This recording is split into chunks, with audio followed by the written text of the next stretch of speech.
Hey everyone, welcome to Cheap Comic Collector, and I can't even say my own name. Um, it's Whatnot Week, and so as a Razor Comics says, check out his channel. It's Why Not Whatnot, because I'm getting some really great things out of there. This is day 2 of what I'm calling Whatnot Week. We're just gonna spend every day this week up until the claim sale going through another box of comics that shipped in a flat rate medium box that I got for various prices, and tell you where I got them and how much they cost, and look through the books and so on and so forth. So hope you enjoy it, and of course that will depend a lot on which books are in what boxes. So let's flip this and go top side. And as you can see, we've got a copy of the Jetsons waiting for us. So this was an A-OK gift from Easy Comic Reader. As a part of one of my reading series, I've been going through these and talking about them. Gonna try to do one issue each day for this week. And this is the Jetsons number 2 from Harvey's Hanna-Barbera line. And it's got a cool cover. They're playing golf with Elroy being the caddy, I guess. But I enjoyed the cover. And then I was prepared for a good read. Unfortunately, I didn't get it. So these stories, they're all just a few pages long. They're all, like, this one's only 1, 2, 3, 4 pages. The lead story's 4 pages. The next one's 3 pages. Then there's another 3-pager, 2 pages, 1, 2, 3, 4 pages, 1 page, 2, 3, 3 pages, 1 page, 2 pages. You get the idea. They're basically all backup stories in one full issue, is what it seems like. And I read through them, and they were, they were okay for how quick they were, but they're very similar to, I want to say, the Sad Sack comics that Harvey did, the Blondie comics that I think Harvey did, the Abbott and Costellos that Charlton did, where they're just very quick stories that end abruptly, and there's really just no. It's just a very straightforward, quick read, and as a result, they're not very interesting. And so I did a little research on this, and it turns out that these were reprints from the Charlton line, which took me by surprise because, first of all, I was expecting a longer story. I thought the Hanna-Barbera line from Harvey was probably new comics. I didn't realize they were reprints.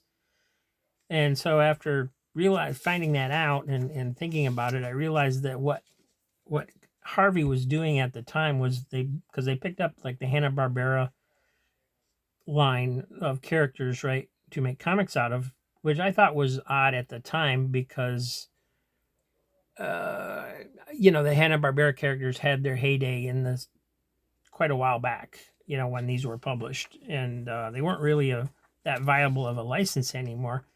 But now that I realized they were just reprinting previous stories, I think what they were doing was they were just printing a line of comics with recognizable characters as cheaply as they could to see if anything caught hold, to see if anything took off and was popular that they could capitalize on. And unfortunately, nothing did. And they were very short-lived in that second incarnation of the company. So anyway, the stories that are in here, this character here shows up again in a later story towards the back. His name is Some Toy, which it sounds a bit Oriental, and he looks a bit Oriental, but obviously he's supposed to be an alien with his big ears and stuff. So Um, but anyway, yeah, him and Elroy basically saved the planet in the first 4 pages of the issue, and then in the second story, George brings home a stuffed skunk that smells, and nobody wants him around. In the next story, he gets instant muscles that are just basically an inflatable bag. And the next story, he was reading a story in his magazine, and Jane had cut it out to get the recipe on the other side, so he's got to track that down. Just very quick, standard things that they're just not that interesting. I mean, maybe if I was a kid, I would have loved the Jetsons. I would have been like, oh wow, these are great. I don't know, but so I was a little disappointed in that. I thought there was going to be a interesting issue, but still, it's the Jetsons, and I don't have. This is probably my first. This may be my first Hanna-Barbera from Harvey that I have, and it's my only Jetsons comic, I think. So it's cool. The cover's cool just for the cover. So thank you, Mike. Thank you for all the books that I'm going to be showing this week, and really appreciate that. There's an ad for one of the newer Richie Rich books, and there was a couple interesting editorial things in here. They had a buyer's guide checklist for September, October, November of everything that they were publishing, and even December. So it looks at first glance like, oh wow, they're publishing a lot of titles, but this is actually from August till December. But one thing stuck out. There's an issue called Troll Patrol #1, and then there's an ad on the back for that. And never heard of this, didn't know what it was, wasn't sure that they had actually published it, so I looked it up online, and they did. And it's based on the Troll dolls, if you remember those. That's what it's based on. So, and they even had a letters page and a column from the publisher. So, interesting, kind of an interesting footnote in Harvey's history. And then the back cover was kind of cool with the logo and the classic Harvey characters.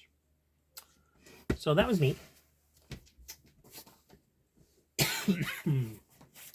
And then today we are doing Whatnot. So let's see.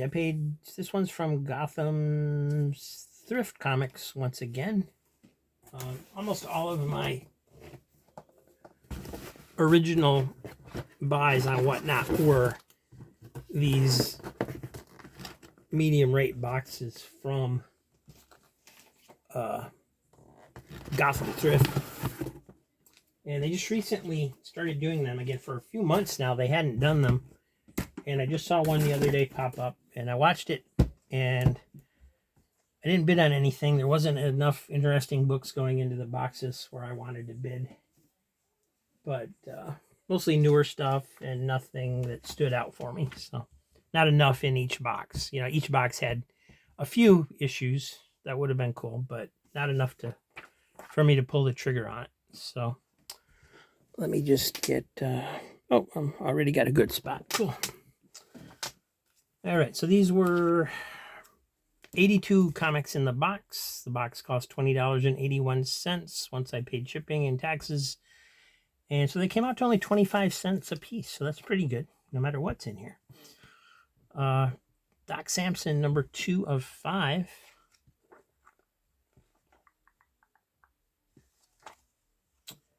And New Excalibur #4 by Chris Claremont with Lionheart. And I don't know, I'm not familiar with Lionheart, but she looks like an interesting character.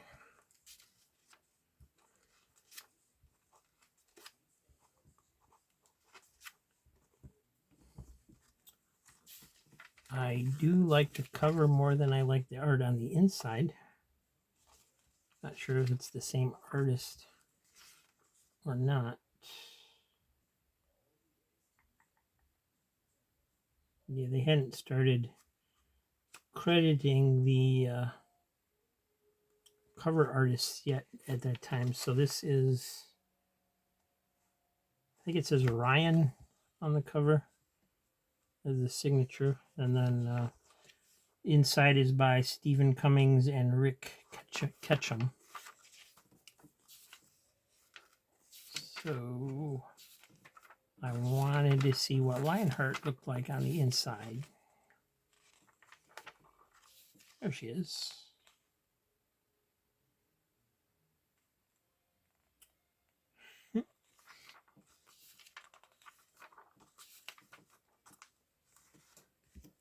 That looks like it could be cool. And here we have Seven Soldiers Bulleteer, number 3 by Grant Morrison. Hellboy, number 1 of 2, Macoma, or A Tale Told by a Mummy in the New York City Explorers Club on August 16th, 1993. It's by Mike Mignola and Richard Corbin. And I know it's not a number 1, so what is it? Hellboy 25. There we go. Hellboy has this odd numbering system where they have the overall number of the magazine, but then they also, it's all mini series basically, so they label them like one of how many on the cover based on what story it is. So that's what's going on there. Why the Last Man, number 42 from 2006 Vertigo. Monkey No Light Typewriter. Swamp Thing, number 24, 2006 Vertigo. And these kind of have that spine wear on them again. Unfortunately, on some of these.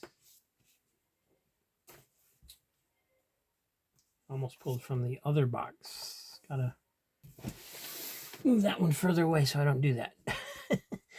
X Factor number 3 by Peter David. This is the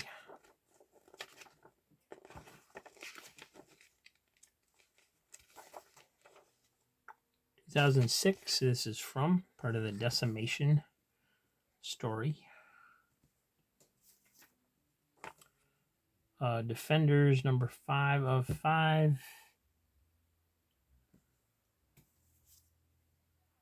Looks like they're being attacked by some version of spider people or something. Not sure what's going on there.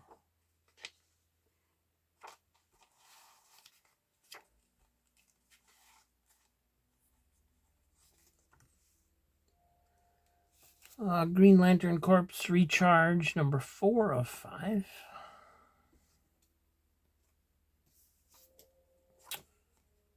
Daredevil, number 81, Legacy 461. The Murdoch Papers.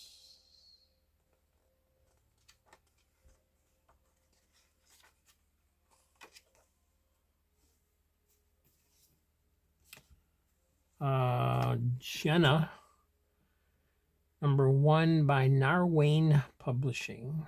And it looks to be a Halloween cover since it's all jack-o'-lanterns in the background.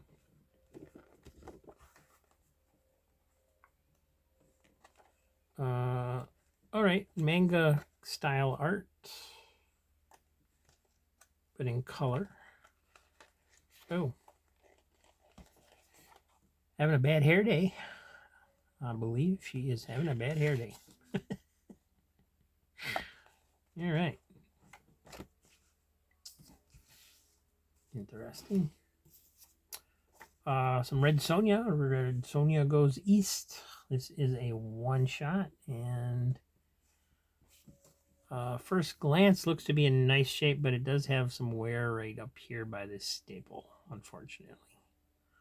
Other than that, pretty nice. This is cover A.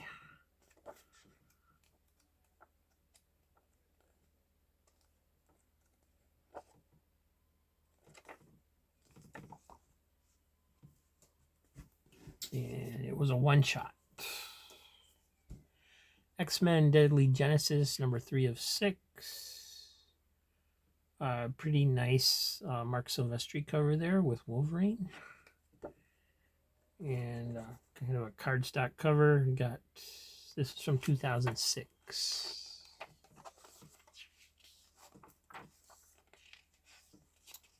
And it's the Sentinels again.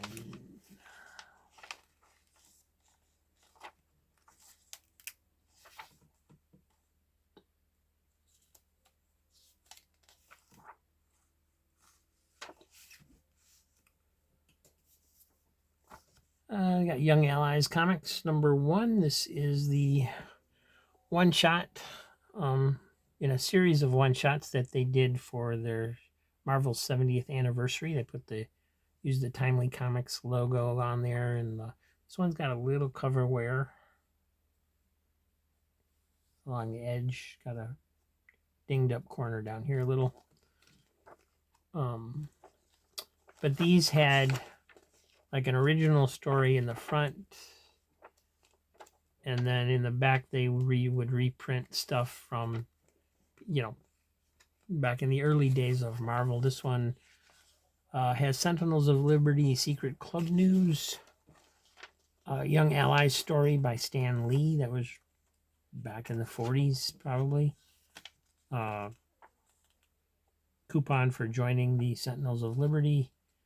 And then you got Terry Vance by Ray Gill and Robert Oxner, which it was a schoolboy sleuth, I believe, in the... I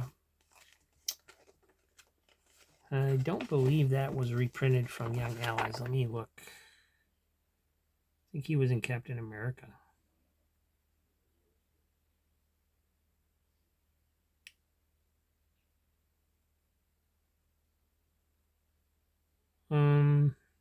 It was from Marvel Mystery Comics number 14, that story was.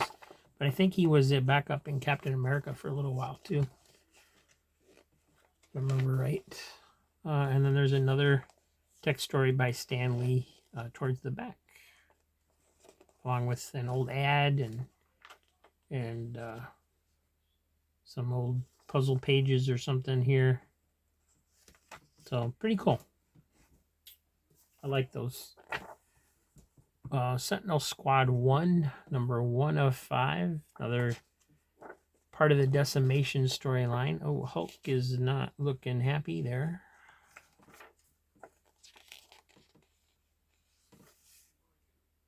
Oh, it's a robot Hulk.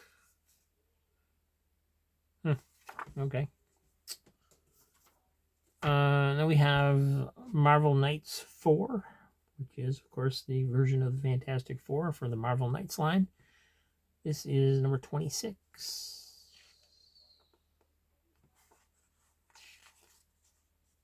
We got Diablo on the inside.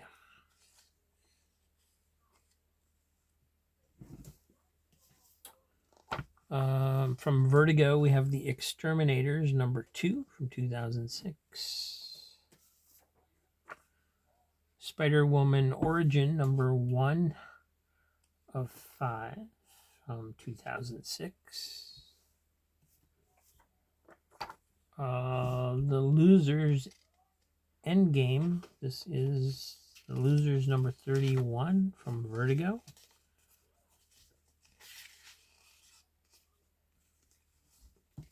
And I wanted to say that was the last issue, but it's not. All-Star Superman number 2. Can you guess the secret of Superman's forbidden room? Can you? Can you?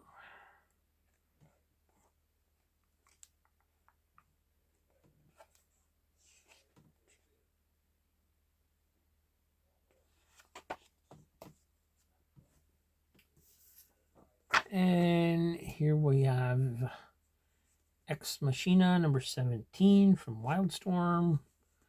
Exclusive sneak peek of The American Way is also inside.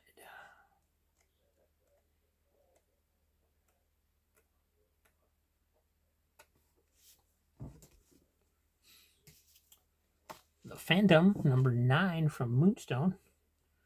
Cool cover with him coming through the window.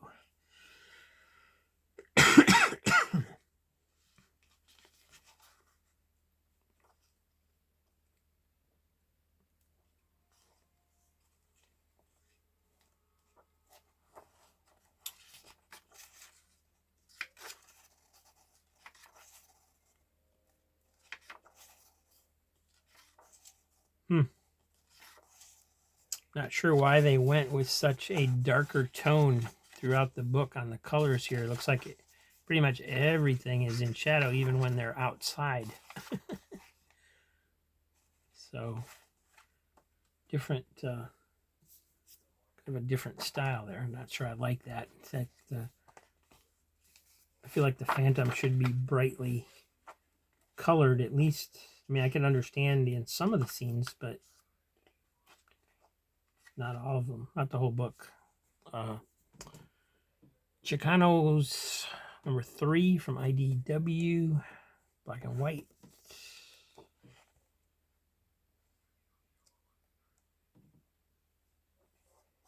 Oh, not all black and white. Some color in the back.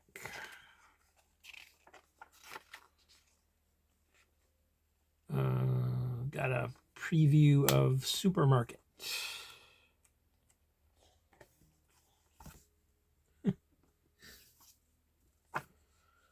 7 Days to Fame, number 2 of 3 from After Hours Press. It's your life, it's your death, and it will be televised. A reality TV show about suicide. Okay, that sounds dark.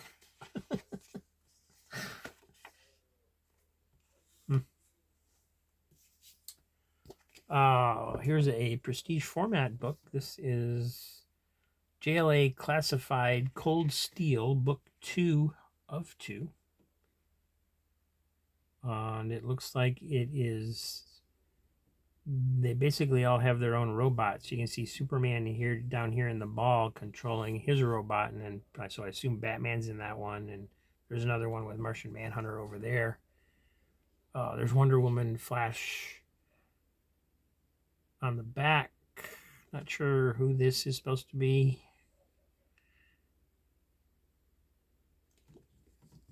And I assume this is some kind of Green Lantern thing up here. They're the universe's greatest legends, Earth's Justice League, and they've been drafted in the middle of a star-spanning feud that even they might be ill-equipped to handle. Caught between the warring factions of the Goji and the Varuk, the League finds itself torn about where true justice lies, forcing them to resort to unprecedented measures in their efforts to do the right thing. A bigger, better Justice League of America is called for, so it's time to break out the cold steel. So, I guess if you like giant robots or armor or whatever you want to describe this as,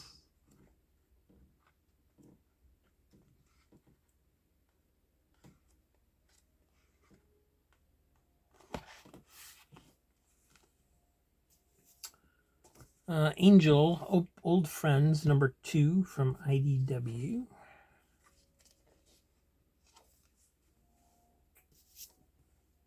Mythos, X-Men number 1. I guess it's just Mythos number 1, but it's got X-Men in it.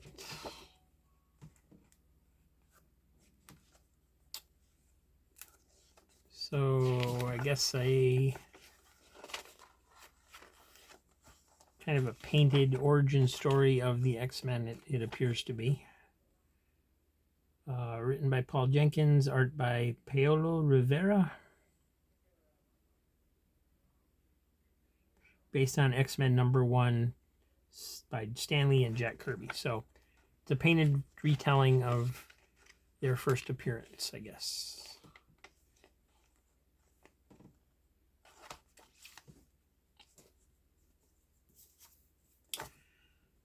Dynamite, Superbad James, 5D Comics number 1. Okay. Superbad James Dynamite.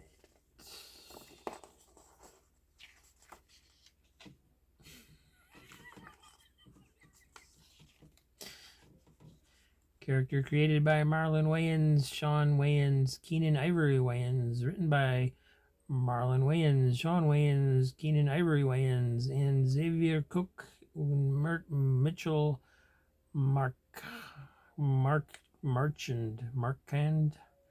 Art by Robert Reed and Darren Huang. Creative director Ah Young Kim. And there you have it.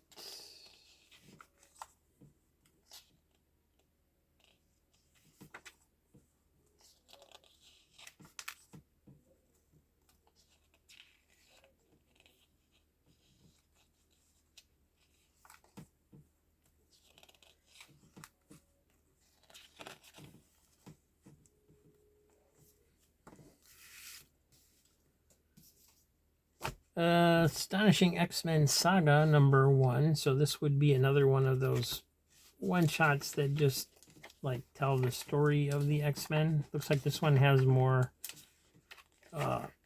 panels, more illustration in it than most of them have. Got some character sketches in the back. Cover gallery. Some Marvel Universe type pages of Danger and Ord.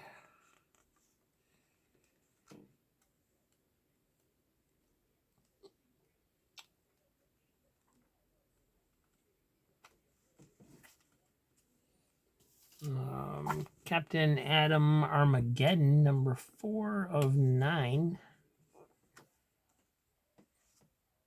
Is that supposed to be Captain Adam? He looks different, if it is. Yes, he has been transformed into whatever this is. So, all right, this was a Wildstorm title, not a DC title. So apparently they felt the need to change him and give him a really ugly costume. Here's #3. #2. Punisher Bullseye, #3 of 5.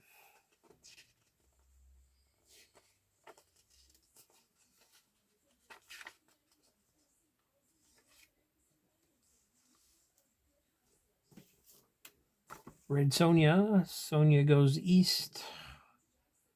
One shot. That's the same as that other one, right? Yeah, this is the B cover. So we should put those together.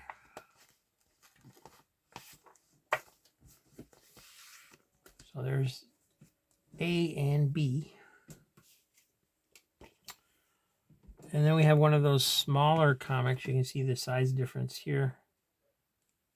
This was by AC Comics, Best of the West, #54.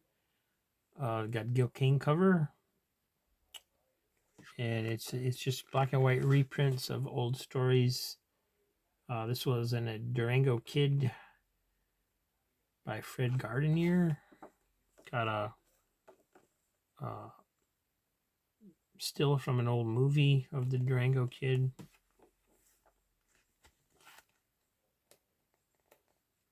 They like the Durango Kid at AC Comics.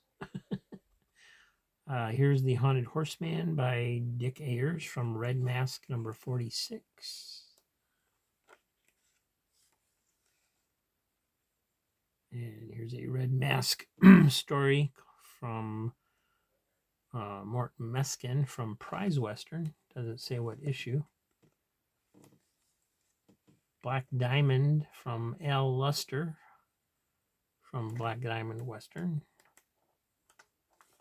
I missed one. American Eagle by Ted Galindo and John Severin from Prize Western. Rocky Lane by Tom Cook from Rocky Lane Western 46. So quite a few stories in there.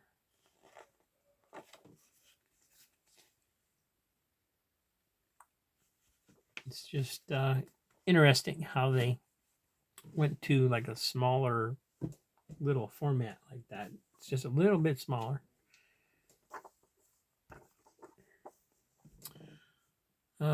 Testament from Vertigo, shall not judge the judge of all the earth deal justly. Genesis 18:26. This is number 2 from 2006.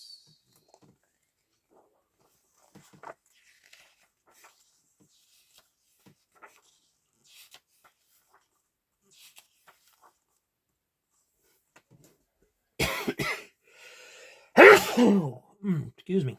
And there's number 1. And here we have Nick Fury's Howling Commandos. When Bad Monsters Go Good. This was number 2. It does have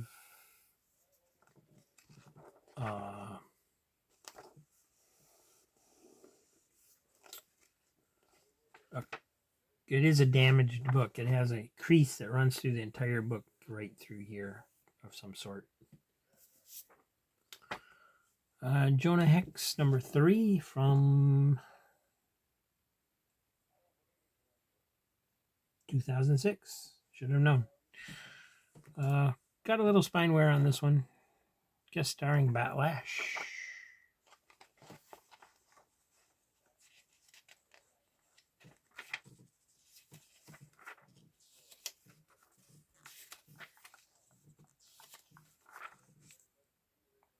There he is now.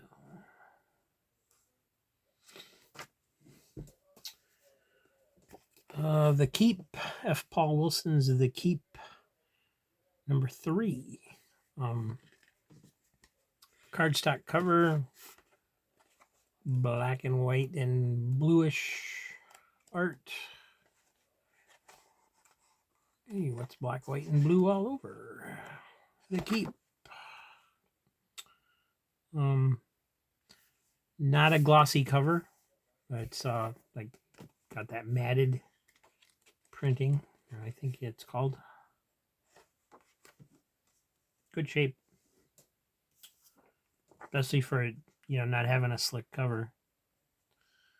Top 10 Beyond the Earth, this Beyond the Farthest Precinct, number 5 from America's Best Comics. Hadn't heard of this one.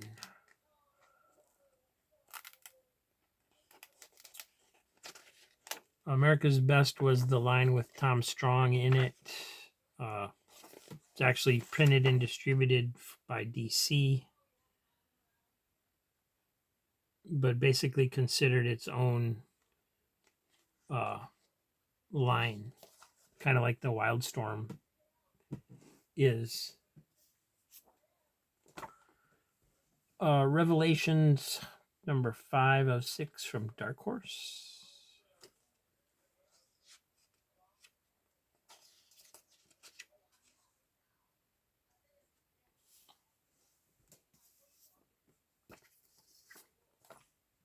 Seasons of the Reaper, number 1 from Speakeasy Comics.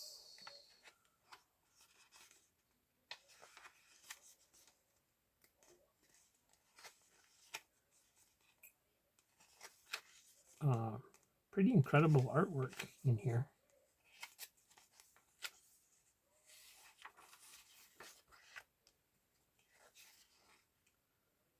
Romulo Soares is the creator. Ivan Cha is the scripter. Mark Santiago is the penciler. Jackson Gibeon is the inker. Here's another issue of the Bulleteer. That's number 2 of 4. Green Lantern Corps, number 3 of 6. That's the Recharge series again. Another Punisher Bullseye. This is number 2 of 5. The Gatesville Company, number 2. This is also from Speakeasy.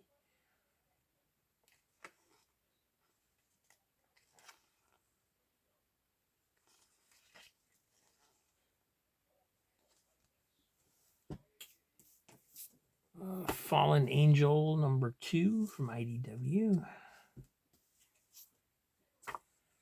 Red Sonja versus Thulsa Doom #1.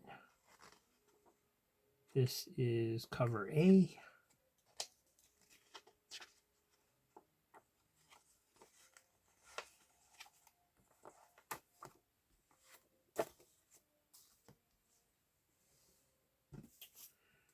And this is cover B.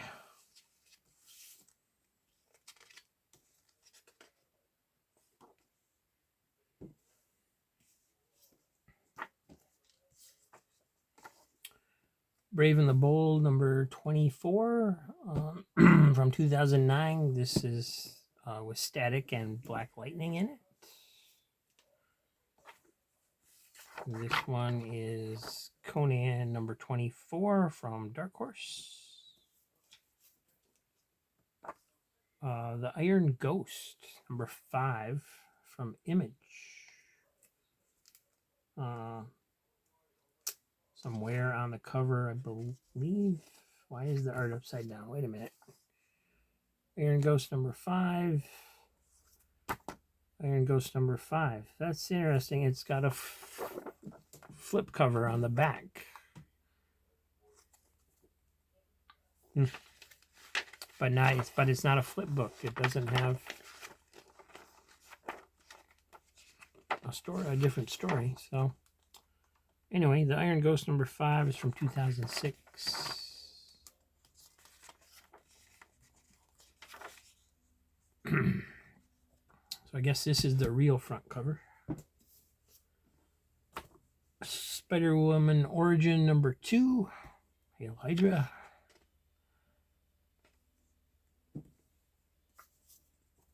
Red Sonja, She-Devil with a Sword #4. Mark Silvestri cover. Here's another #4. See if I can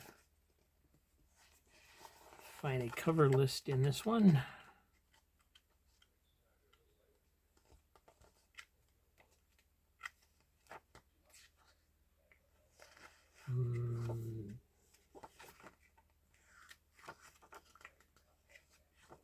Not seeing any cover list. Huh.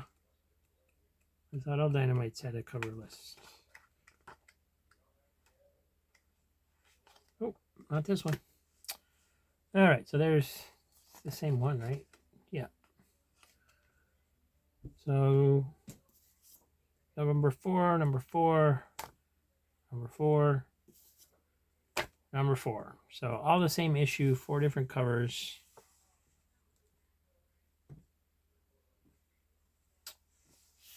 Huh.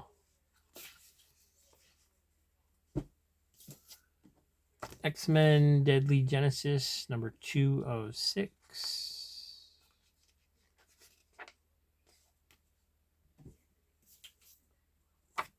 Atomica, God is Red #6 from Mercury Comics.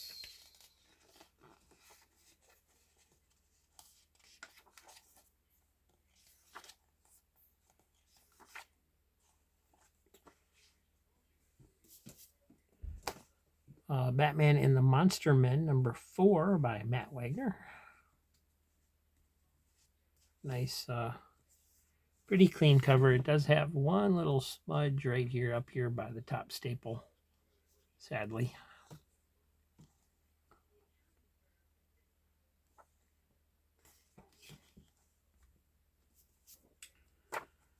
Conan and the Demons of Kitai #404 from Dark Horse.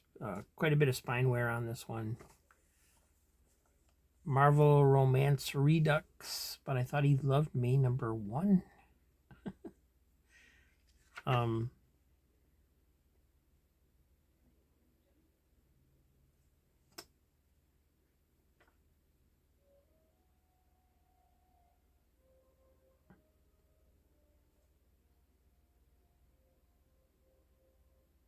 All right, yeah, I think what they did here was they would reprint a romance comics, but then add a new script to them, if I'm not mistaken. Thunderbolt Jackson from Wildstorm, number 1 of 5.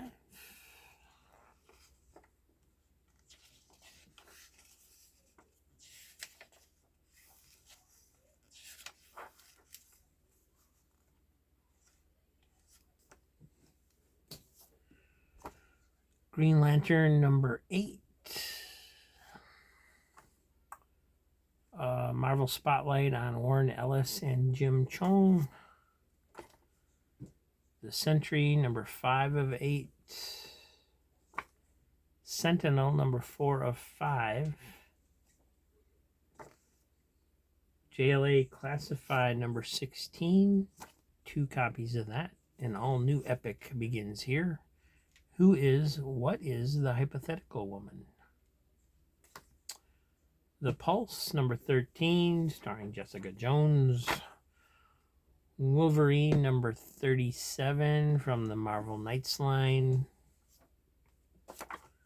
Generation M, number 3 of 5. Marvel Knights Spider-Man, number 22. Daughters of the Dragon Deadly Hand Special, number 1. It's a one-shot.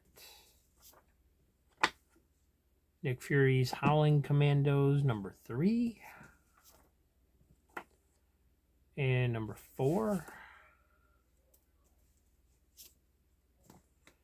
Spider-Man and the Black Cat, number 5 of 6. Looks like Nightcrawler to me. And there's Spidey, number 6 of 6. Green Lantern, number 7. Sea of Red, number 8 from Image.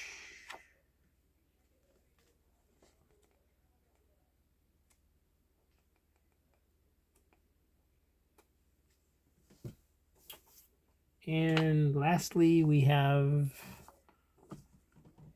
I Heart Marvel, My Mutant Heart, starring Wolverine, Cannonball, and Dupe. What the heck?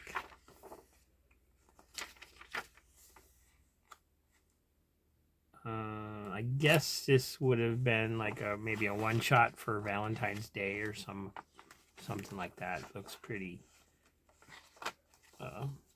stupid, honestly. And but that's it. That's the whole box. So let's see, what was the highlight of this box? I guess the Red Sonja's pretty much. I didn't. Unfortunately, they're all. Half of them are the same issue.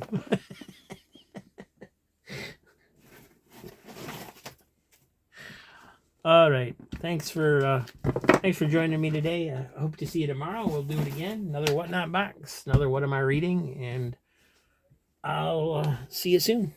Bye.